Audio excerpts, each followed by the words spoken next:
रामकृष्ण हरी विठ्ठल केशव. फक्त सायाटिका.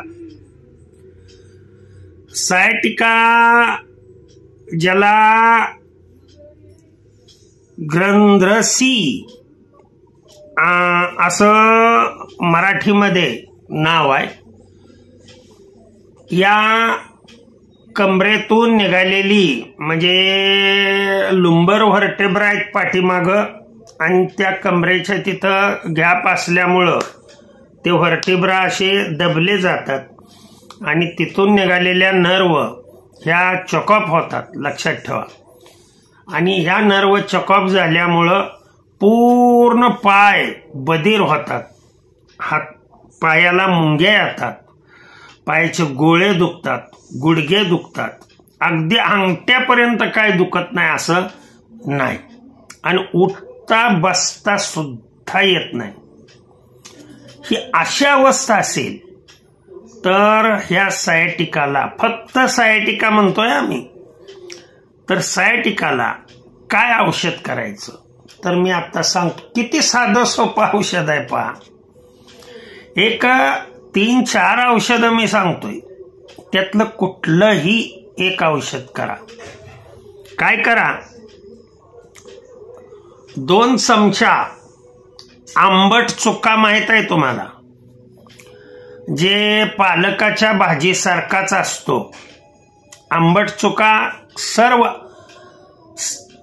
हा जनरली स्त्रियांनाच रोग असतो, लक्षात ठेवा.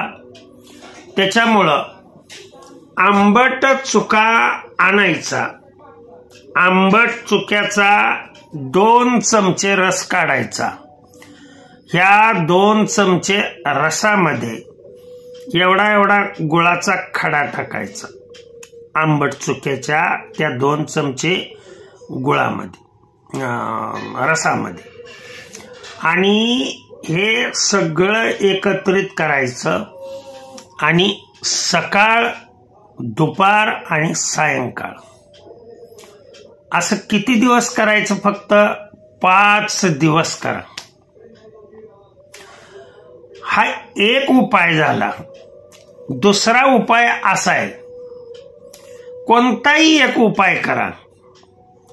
एक साधारण एरंडाच्या 10 बिया घ्यायच्या, 10 बिया, आणि ह्या एरंडाच्या 10 बिया घेऊन 1 कप दूध, या दुधामध्ये 1-1.5 कप दूध,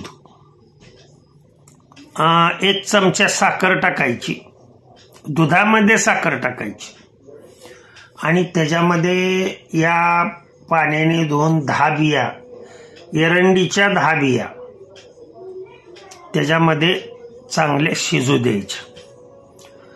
आणि शिजतानाच थोडंसं त्याच्यामध्ये पाणी घालायचं, थोडंसंच घाला पाणी, आणि हे सगळं आटवायचं.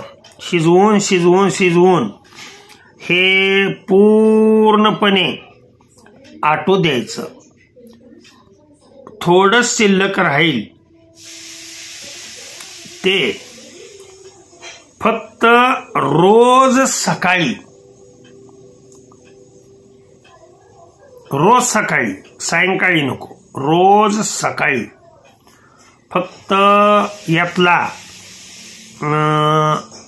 1 ते 2 चमचे काढून जर खाल्लं तर जास्त काय नाही, लक्षात ठेवा.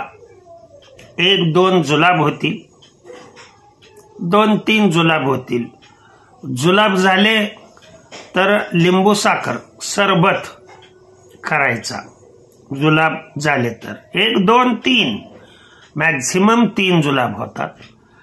आणि हा प्रयोग जर तुम्ही 5 दिवस क्रमाने केला तर तुमचा सायाटिकाचा पूर्ण, तुम्ही 5-6 दिवस करण्यापेक्षा हा विलास, तुमचा सायाटिकाचा त्रास चालू आहे तोपर्यंत केला, तुमचा त्रास पूर्ण बंद झाला की हा उपाय स्टॉप करा. कुठल्याही प्रकारचं दोन्हीही उपायासाठी पथ्य नाही.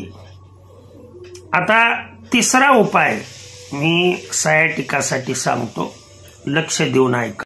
लसणाच्या 10 पाकळ्या घ्यायच्या, अर्धा कप दूध घ्यायचं, अर्धा कप पाणी घ्यायचं आणि हे अर्धा कप दूध आणि अर्धा कप पाणी, दूध कुठलेही चालेल, तापायला ठेवायचं एका भांड्यामध्ये आणि त्याच्यामध्ये या लसणाच्या 10 पाकळ्या टाकायच्या.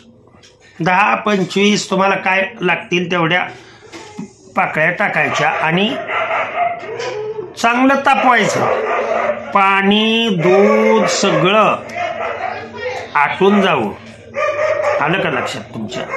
आणि त्या पाकळ्यामध्ये तो अंश शोषला गेला पाहिजे.